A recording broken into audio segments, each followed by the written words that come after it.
Şogun Türkmenistan'ın mukaddes urada ayının gelme münasebetli Oğan İslam Respublikasynyň halkyna eberilen insanperwer kömek goňşy ýurda gelip gowuşdy. Bu ýerde hormatly prezidentimiziň çözgüdüne laýyklykda eberilen insanperwerlik kömegini kabul etmek dabarasy boldy.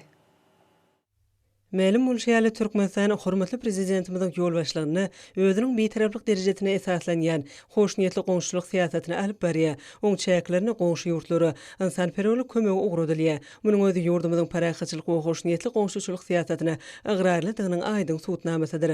Munyň özü millilizerimizin ýol başlygyny durmuşa geçirilýän döwlet siýasatynyň iler tutulýan ugurlarynyň birine ugruldy. Häzirki döwürde Türkmenistan sewitiň ýurtlary şol sany Owganistan İslam Respublikasy bilen netijeli gatnaşyklary ilkinji nowatda bolsa sowda ykdysady, ýanyş energetik we ulug aragatnaşyk ulgamlaryna hyzmatdaşlyk işleňleşdirýär.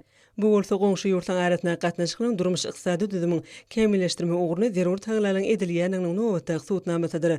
Şonuň bilen baýlykda Türkmenistan millilizerimizin asly başlanjy esasyny Owganistanyň ykdysady taýdan galkynmagyna, bu ýurtda parahatçylyk durmuşyň berkarar edilmegine sallamly goşunt goşýar. Munyň özü berek kömek golu bermek ýaly halkymyzyň asyrlar aşyp gelýän ýagşy desturlaryň häzirki döwürde döwrüwap derejede ösürilýändigini eşkär edýär. Türkmenistanyň gelen insanperwerlik kömegi kabul eden Owganistanyň halky eýdigderle berýän kömegi hem hoş niýetli goňşuçylyk gatnaşyklaryň pugtulanyrymy ugruna edýän eýdigderle tagalasy üçin hormatly prezidentimiz Gurbanoğlu Berdimuhammedow tüý sürekden çykýan alkyş sözlerini aýtdylar. Bellenşýäli Türkmenistan gazalynyň ilalaşyklaryň çäklerini Owganistanyň birnäçe taslamlary amal aşyrýar. Munyň özü ýurdumyzyň hormatly prezidentimiziň tagalasy bilen Owgan halkynyň durmuş düzümini gowulanmagyny esasy ugradyn giň möçürli işleri alyp barýanynyň nowatda suwtnamasyna ugruldy.